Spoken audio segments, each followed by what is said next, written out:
This book is a how-to guide and a call to action.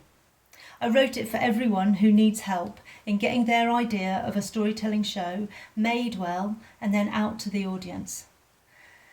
So I interviewed more than 20 of the UK's most successful storytellers and storytelling producers to find out their strategies for creating and then distributing storytelling performances that venues want to book and that audiences want to see.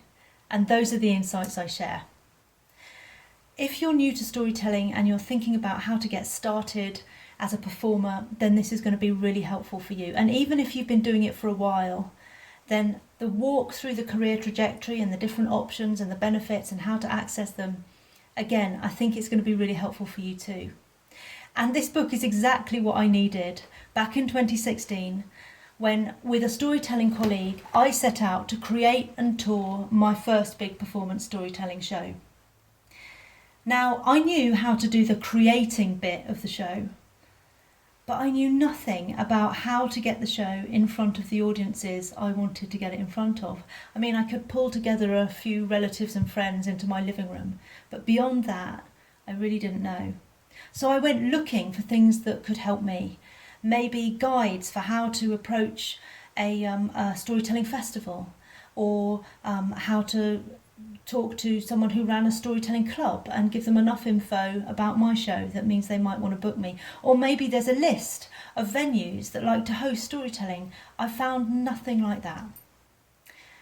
And so we had to muddle our way through our tour, and some of the learning from that comes into this book, but much more of it is based on the experts that I spoke to who've been doing it for such a long time. But when I talked to those experts, when I dug into their experiences, I found that there was a problem.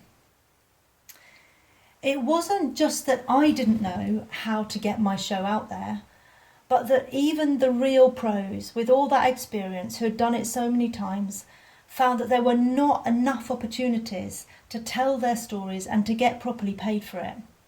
Almost all of them had other, better paid ways of earning the bulk of their income. Unless they got funding for their performance work, the money was really poor.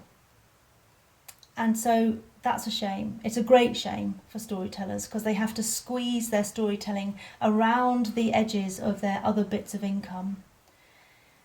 But more worryingly, it may in part contribute to the lack of diversity within the English storytelling community. We are mostly white and middle class with other sources of income, just like me. So the call to action part of this book is to try and reshape the market so that paid storytelling opportunities might grow, both for the benefit of storytellers, that they might live more sustainably and do more telling, but also for our communities. For stories are our way of making sense of the world, of imagining our way into and out of trouble. And we do need to be able to imagine our way out of trouble right now. I, for one, want many more storytelling voices to be heard, and not the same old ones I've already heard. New voices from different places and with different lived experience. Now, my other way of earning an income is as a researcher of markets. That means that I ask lots of questions to unpick and find out all the things that give us the shape of the market that I'm looking at. Now, for performance storytelling, the shape looks quite a lot like a lot of storytellers who are able to create a show, not many venues that want to host shows, and not many audiences that know about storytelling and want to come to it. So the input in the making of the show often isn't repaid in the performing of the show, either financially or in terms of having a sense of enough impact, enough destination to an audience for all that work that's been put into it. So this book uses a research approach called value chain analysis to find out what is preventing the flow of shows to audience, and it tells us where to start to change that. Right now, we have this very special opportunity. The coronavirus pandemic has thrown all the pieces into the air. all the assumptions and the structures which have always governed the performing arts market. And as they come back down and find their place, we want to be influential in shaping the direction of that new market landscape for storytelling, that there might be more of it and that it might be better paid and supported. The tools and the understanding in this book give us some really good starting points in making that happen. Now, if you've heard enough, feel free to turn off the video now, but if you'd like a bit more, I'm going to take you through the value chain to explain how that framework works to help us come up with good strategies. So here is the value chain. It's an image from pretty early on in the book, and it shows each of the steps required to take the idea of a show to the point where it is finally performed to an audience. These are called each value adding step, and they're sort of bracketed there into two parts: the production activities of the chain and then the distribution activities of the chain. And they're quite different, and they need quite different skills, and sometimes they're done by different people. So let's just bear that in mind.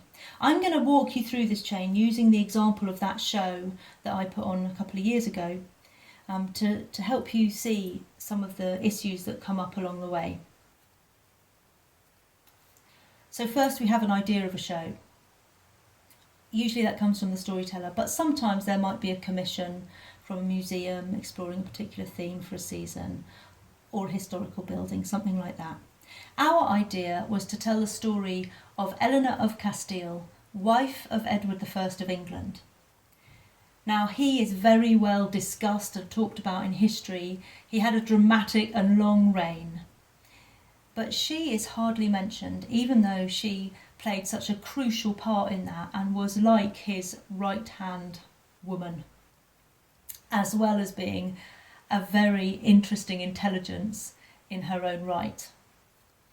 So we had to go and find out about her, which meant going to the British Library and reading her account books and her correspondence and her business dealings, and anything we could get to give us an insight into who she was and what she was about. There was a lot of crafting, and finally we arrived at a very rough product that we felt had a narrative arc and a few key sparkling moments that gave insights into who she was. At that point we got input from our friends who are storytellers and experts, paid them in wine and crisps, and they helped us to really get it much better and to give us really helpful critical feedback. It was painful at times, that's true, but absolutely invaluable in getting what we were looking for. And so finally we were ready. We felt like we had something that we were really proud to show publicly. So now we're going to shift over to distribution activities. This takes quite a different set of skills and quite a different mindset. So you're thinking about where you want the show to be seen, who you want it to be seen by, where it should land. Now for us, there was a very particular audience we wanted to reach. We wanted to reach people that live more or less following the route of the A1 between Lincoln and London.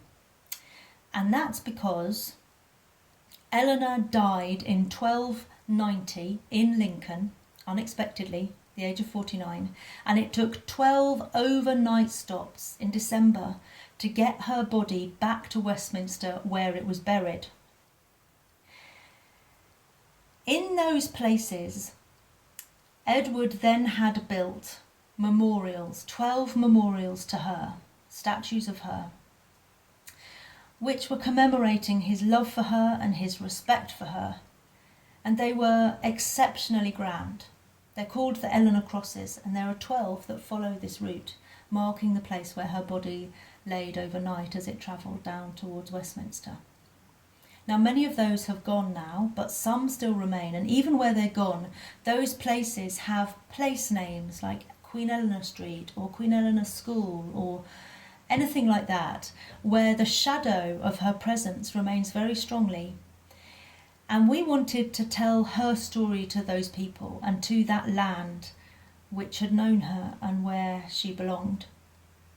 They were not audiences who knew and loved storytelling, not at all. They were people that knew nothing of the storytelling as a performing art as a whole. So we had to think quite carefully about how we promote to audiences and venues an art form they're not very familiar with. Now, we came up with an image and we came up with description of the show and a name. And then we approached venues to see if they would like to host it. And some of them gave us a box office split deal. So we were sharing the promotion. We came up with all the materials, but they did their part in promoting it to their regular audiences. And we also supported by contacting local historical interest networks and various people that we thought would be up for hearing this show. And then in other places we had to do all the promotion ourselves if we had hired the venue, and it wasn't necessarily a regular performance venue like Lincoln Cathedral, for example. We had to do a fair bit of the promotion ourselves. And finally, the show is performed. In our case, we went to 10 venues along that route, and we performed it to over 1,000 audience members. And we were thrilled with that. That felt like we had really done what we'd set out to do. On the money side, it wasn't so good. We did make a profit, but not enough for a sustainable income. Our mortgages had to be paid from other places. And that's a really important question for the community to grapple with. If we can't make a sustainable living from this professional performing art, well, what then? Who gets excluded? So that's how the value chain works.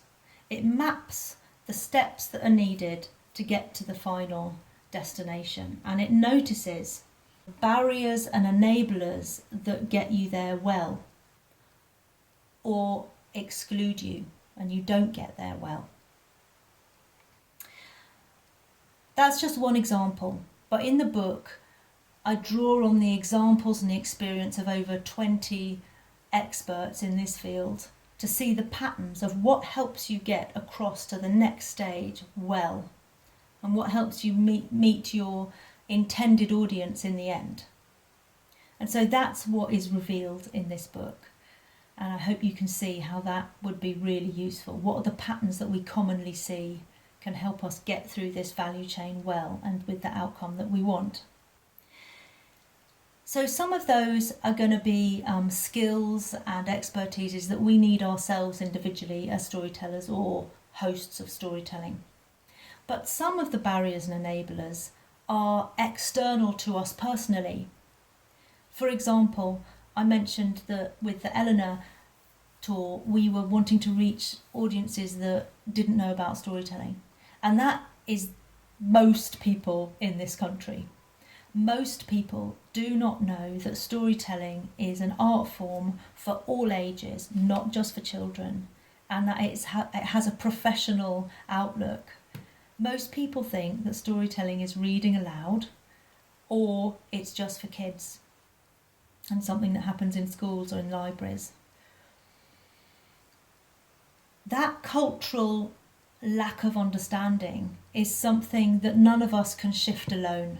It's just one little example of how we could work together to be intelligent about how we create a face of storytelling that is respected in the art scene and appreciated by audiences.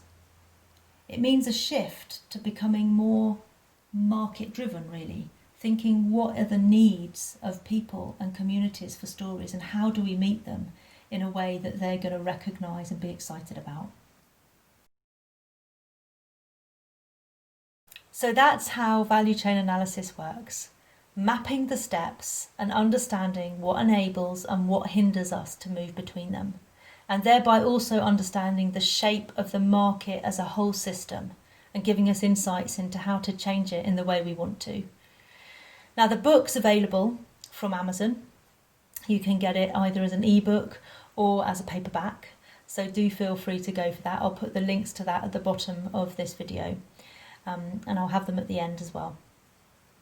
But I'm also really interested in those of you that would like to think about how we work on this collaboratively and collectively, and use these tools to change the market so that storytelling can flourish. Thanks for listening.